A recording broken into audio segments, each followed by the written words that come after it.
변희재 대표가 이재명 정권에게 잔혹하게 탄압당하고 있는 이진숙 방통위원장의 충격적인 폭로를 전했습니다.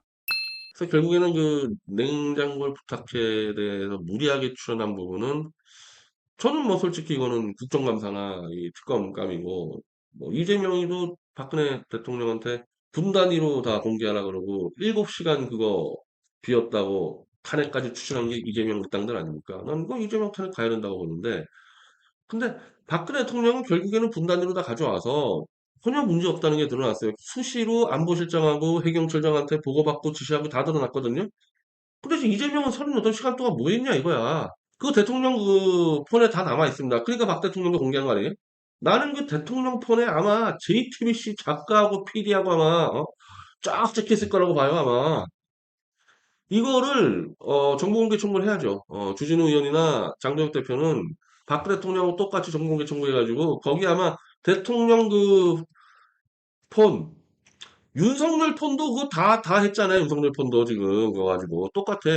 38시간 동안 대통령 폰 다 뒤지면은 JTBC 작가하고 그 MC들 다 나올 겁니다. 저거 탄핵시켜야죠. 그럼. 아니, 나는 뭐 이게 탄핵감이라 보진 않지만은 그거 이재명이가 얼마나 악랄하게 박 대통령 물어뜯고 탄핵을 밀고 갔습니까? 성남시장이라는 놈이 서울까지 올라와가지고 탄핵 선동한 게 이재명이잖아요. 그거 책임져야지 이거를. 자, 그리고 이진숙 응? 이재명 대통령실은 이진숙 체포 계획을 하지 않았나? 알았다는 게 이제 이 이진숙의 판단입니다. 난데없이 체포당한 이후 체포 적부심사에서 새롭게 안 사실인데 경찰이 이미 2차례 체포영장을 청구했으면 이것이 과거에 기각되었다. 그렇다면 그 시기는 9월 9일과 9월 17일 어느 사이 두 날이었을 텐데 왜냐하면 9월 9일 영등포경찰서 수사과장과의 통화에서 9월 27일에 출석할 것이라고 일정을 조정했기 때문이다. 그래서 27일에 출석 내지를 받아놓고 체포영장을 청구한다. 이해할 수 없는 일이다. 그러니까 9월 9일과 9월 27일 사이에 체포영장이 한번 나온 건데 그럼 27일 날 경찰과 출석하기로 협의해놨는데 체포영장을 청구했다? 이건 말이 안 된다는 게 지금 이 얘기고요. 엉터리 출석 요구서를 9월 9일과 9월 17일 사이에 두 번이나 보냈다. 그러니까 이미 27일로 출석하게 하고 상호 합의해놓고 9월 9일과 12일에 출석 요구서를 발송했다. 왜? 체포하기 위해서 이제 알리바이를 점하신 거죠. 그러면 대통령실은 이진숙 체포 계획을 알았겠느냐? 7월 22일 날 여름 휴가 신청했을 때 반려 소식을 기자단 공지를 통해 알렸다. 근데 기본적으로 방통위원장이 휴가를 가는데 대통령이 휴가를 완료시킨다 이거 자체가 말이 안 되죠. 물론 장관급 기관장은 휴가 일정을 보고해야 되는 관리가 있는데 방통위원장은 장관급이긴 하지만은 대통령과 독립된 존재거든요. 이건 이른바 다른 장관하고 달라요.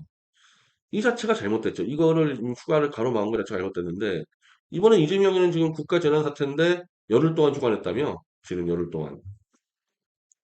그래서 이진숙은 13개월 동안 휴가 0일 조퇴 하루밖에 못 쉬었다는 거고요.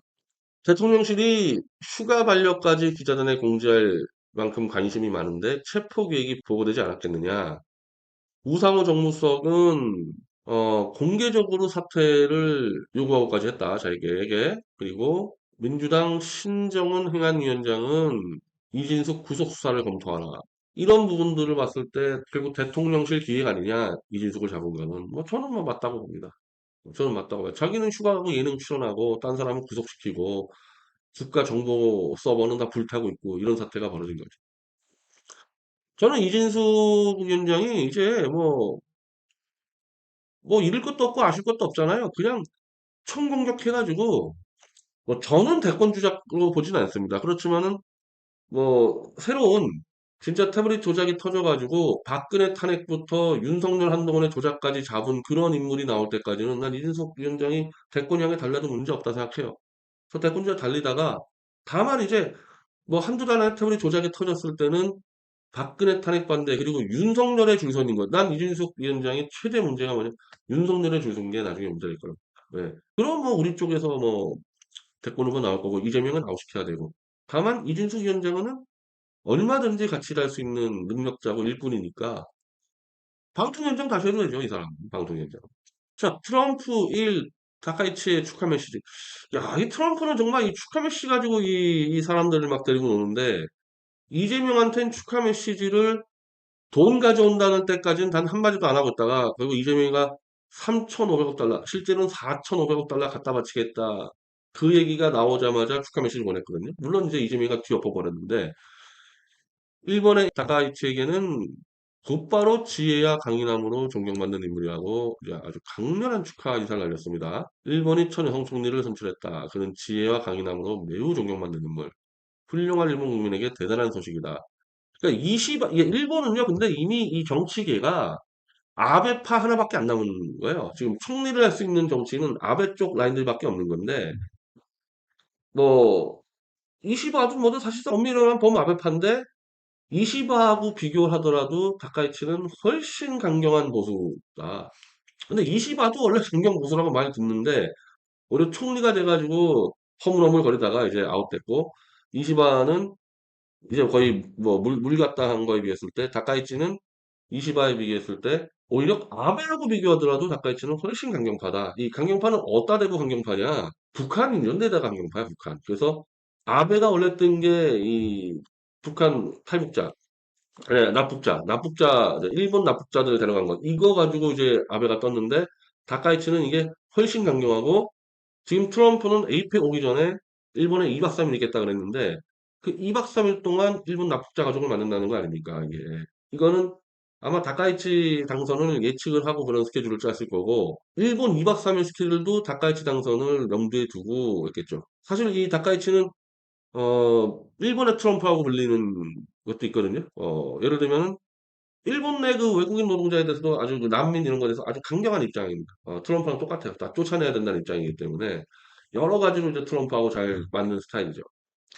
그래서 지금 과연 다카이치가 한국에서 어떻게 나올까냐 문제인데, 그 한국 언론들이 너무 무식하잖아요, 일본에 대해서. 이 아베라든지, 뭐 심지어 이시바라든지, 다카이치라든지, 이 사람들을 일본이 보수다 그러면은 반한파라고 막 이 기사를 써요. 이 무식한 기자들이. 아니, 그렇게 따지면은 이시바가 미디어치하고 어떻게 인터뷰했습니까? 이시바가 미디어치하고 인터뷰했었는데, 일본에서의 보수라는 거는 반한파가 아니라 반좌파야. 일본에서 문재인이나 이재명이나 이런 친북 애들한테 반대한다는 얘기지, 대한민국 내에서의 보수하고는 이 범아베파들은 굉장히 가까워요. 그래서 지금 이 일본의 이 보수당 있잖아요, 보수당. 그 보수당이 사실 아베 강경파들 라인이 있는데, 그 사람들 미디어처럼 다 아는 사람들이야, 그 사람들은. 서로 인터뷰도 하고 서신도 보내고. 근데 이시바도 그렇고 다카이치도 그렇고 이재명은 싫어할 수 있지만은 한국을 싫어하지 않아요, 이 사람들은. 특히 북한에 대한 특히 납북자 이런 분들을 해결하는 데서는 한국과 손잡으려고 굉장히 많이 노력하는 거고 당연히 이 일본은 이 일본 보수파는 중국이나 이 북한에 맞서가지고 아시아 군사 동맹을 하고 싶어 하죠. 다만 한국은 그렇게 가면 안 됩니다. 한국은 일본하고 달라요. 왜? 러시아라는 존재가 있기 때문에 일본은 중국, 러시아하고 안 좋지만은 한국은 윤석열이가 짱돌 던지기 전만 해도 러시아하고 좋았거든요. 그래서 우리는 함부로 그렇게 이 군사 블록으로 짤 필요는 없습니다. 우리는. 미국하고만 잘 다투면 되는 거죠. 요런 정도 차이를 빼고는 일본 보수하고 한국 보수하고는 싸울 이유가 하나도 없죠. 그러니까 다카이치가 반한파가 아니야. 반 이재명파지, 반 이재명파. 그래서 과연 이 목날라기 일부 직전에 있었던 이시바하고는 대충 넘어갔는데 이 다카이치 앞에서 이재명이는 일본에 대해서 사실은 죽창가 불러서 개돼지들한테 사기쳤는데 이시바하고 만났을 때 윤석열이랑 한 거랑 똑같이 했거든요. 문제제기 하나도 안 했어. 그러니까 일본 기업에 대해서 이 대한민국 법원에 보상하는 거를 그냥 뭐 그래 우리 대한민국 기업들이 보상해 줄게 그냥 대충 퉁치고 넘어갔고 위안부 합의도 그냥 문재인이가 깨버린 거를 그냥 넘어갔고 과연 이 다카이치랑 이제 조만간 만날 거 아닙니까? 그래서 이 문제들을 그때처럼 그냥 퉁치고 넘어갈 건지 뭐 어떻게 할 건지 일본에 대해서 왜 그때는 트럼프한테 빌빌 기어다니려고 이제 일본에 슬쩍 가서 이제 일본에 먼저 기어다니고 트럼프한테 기어다녔는데 지금은 이제 이 중국 지령받고 막 트럼프 물어뜯고 있지 않습니까? 그럼 트럼프를 물어뜯고 있는 놈들이 일본의 트럼프라는 다카이치를 잘 지낸다? 이거 말이 안 되는 얘기잖아요. 그럼 일본 물어뜯어야지. 그래가지고 이제 원래 그 문재인 애들이 했듯이 똑같이 해야 될 거 아니냐고 그러면은 일본 그 기업들 재산 다시 다 뺏고 그런 짓거리 해야 될 거 아니냔 말이에요, 이게. 그러니까 다까이치가 된 부분이 이재명한테는 이제 트럼프하고 상대하기 전에 또 하나의 거대한 벽이 생겨버린 거죠, 이게.